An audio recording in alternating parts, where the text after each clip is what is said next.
Recording studio Gopalganj.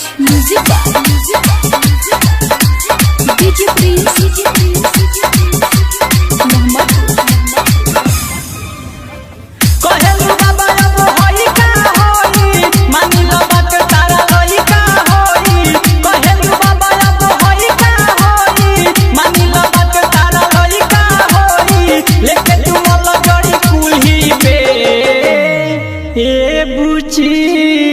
एगो टोटरम काला बुची एगो टोटरम काला हाथ फेरना तनी गुली पे।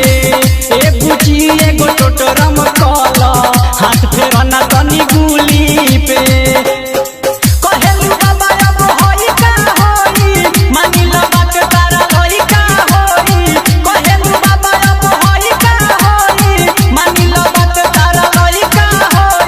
लेके तुम लगड़ी कुल्ही पे बुची एगो टोटरम काला बुची एगो टोटरम काला हाथ फेरना तनी गुली पे।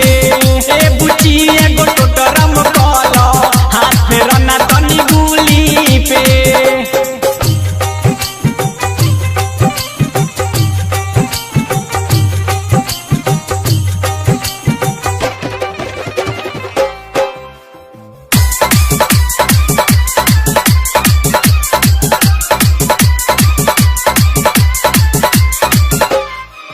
तनी फूलवा चढ़ावो छक पानी के गिरावो। तनी फूलवा चढ़ावो छक पानी के गिरावो। मैं अच्छा तो मिला के बुचिया कहतानी जवन कल तनी आगावा से भला जनी एने ओने देखो बुचिया।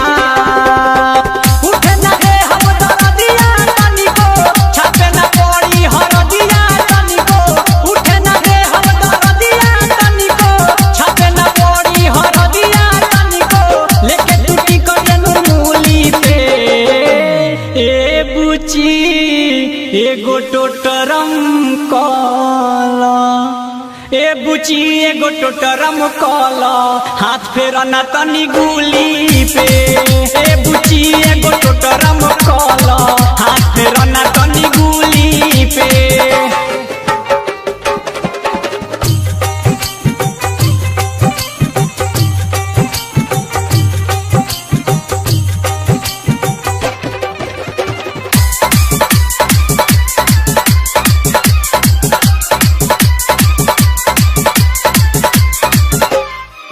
तनी घुंघटा हटावो बात बाटे का बतावो। तनी घुंघटा हटावो बात बाटे का बतावो। दूर होई परेशानी बुचिया आवो देह कर टाइट हम ना पी तोहर हाइट। चलो सुध कोई जाऊ कुटिया राइटर हरे राम सोनू भी आई है। एसपी संदीप हाथ घंटी बजाई है। राइटर हरे राम विकास भी आई है। एसपी संदीप हाथ घंटी बजाई है। आज ये बरहम बाबा खुली के बुची एगो टोटरम काला बुची एगो टोटरम काला हाथ फेरना तनी गुली पे। बुची एगो टोटरम काला हाथ फेरना तनी गुली पे। अरे ये बात तनी जल्दी करो ध्यान को बैठ के टाइम हो गइल बा।